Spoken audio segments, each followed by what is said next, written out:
165 చదరపు గజాలు కేవలం 15 లక్షల నుండే. స్వర్గసీమ మీ నివాసాలకు చిరునామా.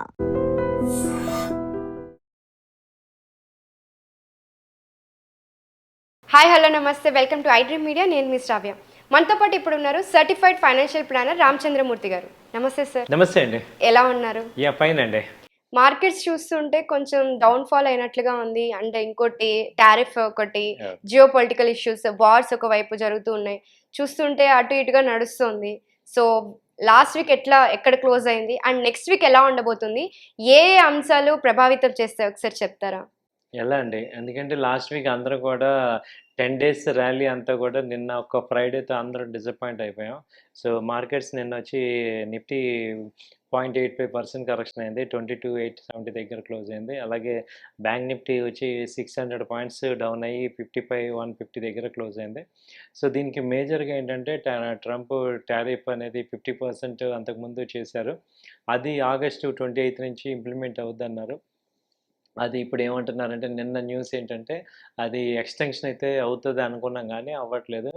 వితిన్ 4 daysలో అది మళ్ళీ వస్తుంది అని చెప్పడం వల్ల చాలామంది ఏమయ్యారంటే ఆ టెన్షన్ మీద ఇండియన్ మార్కెట్స్ అన్నీ కూడా కరెక్షన్ అయినాయి. అయితే నిన్న ఫ్రైడే నైట్ జాక్సన్ హోల్లో అక్కడ యుఎస్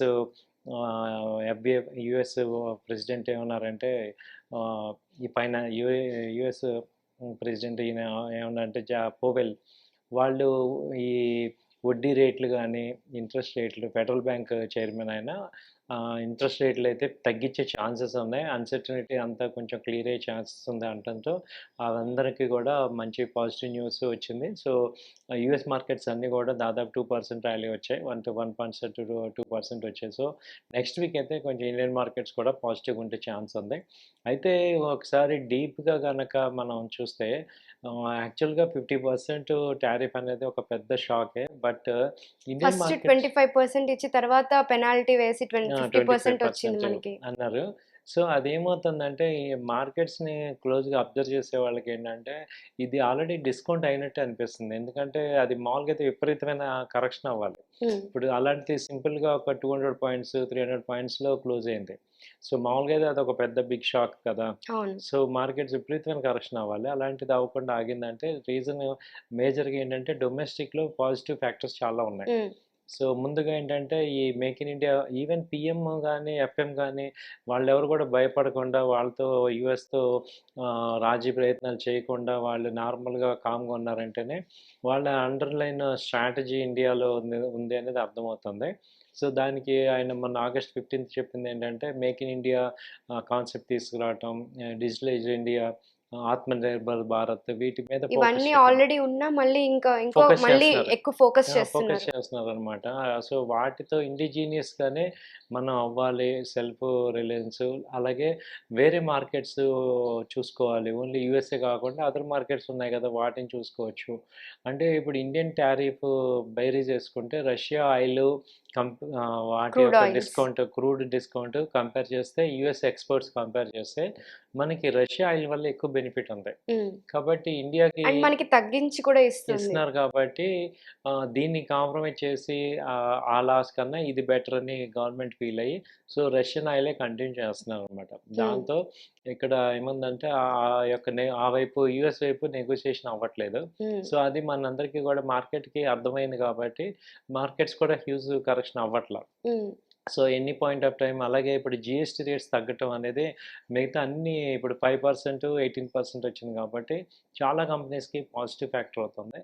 సో అందుకని మార్కెట్స్ ఫాలో అవ్వాల్సినంత అవ్వలేదు, ఇంకా ఏమాత్రం పాజిటివ్ న్యూస్ ఉందో పెరిగే అవకాశాలు ఉన్నాయి. ఇంకోవైపు రష్యా కూడా మనకి బాగా సపోర్ట్ చేస్తుంది. వాళ్ళ దగ్గర కొనుక్కోకపోతే మా దగ్గర కొనుక్కోండి, మీకు సపోర్ట్ చేస్తాము అని చెప్పి రష్యా కూడా మాట్లాడారు. చేస్తుంది.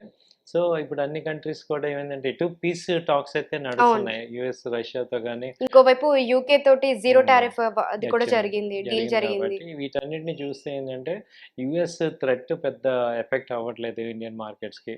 సో ఇండియన్ మార్కెట్స్ కావట్లేదు, కాకపోతే ఏంటంటే ఎఫ్ఐఎస్ సెల్లర్స్ సెల్లింగ్ చేస్తున్నారు.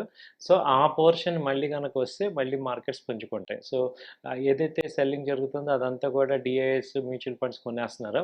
బట్ ఎఫ్ఐఎస్ బయింగ్ కూడా స్టార్ట్ అయిందంటే ఎనీ మంచి న్యూస్ రాగానే మళ్ళీ ఫేవరబుల్గా అయ్యే ఛాన్స్ ఉంది. కాబట్టి పెద్ద భయపడాల్సిన అవసరం లేదు మార్కెట్స్ గురించి.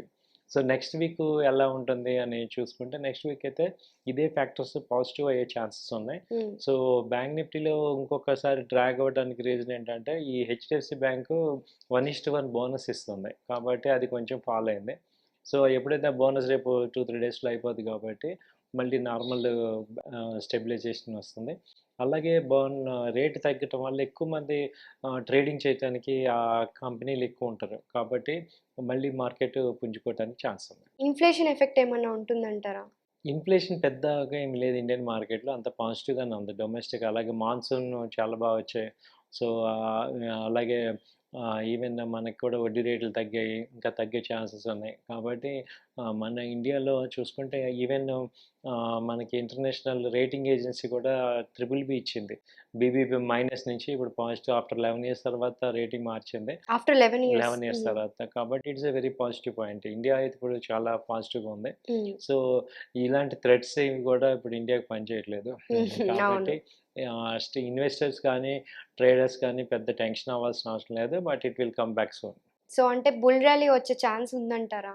బుల్లు విపరీతంగా రాకపోయినా ఇది 25,000 అబోవ్ అయితే మళ్ళీ వచ్చే అవకాశాలు ఉన్నాయి. నిఫ్టీకి 25,000 నుంచి 25,400 ఆ రేంజ్ వరకు వచ్చే ఛాన్సెస్ ఉన్నాయి. సో నెక్స్ట్ కమింగ్ 4 months చూసుకుంటే విపరీతమైన బుల్ రాకపోయినా సేఫ్టీగా ఉంటుంది, పాజిటివ్ సైడే ఉంటుంది. Okay sir, thank you so much. Thank you అండి.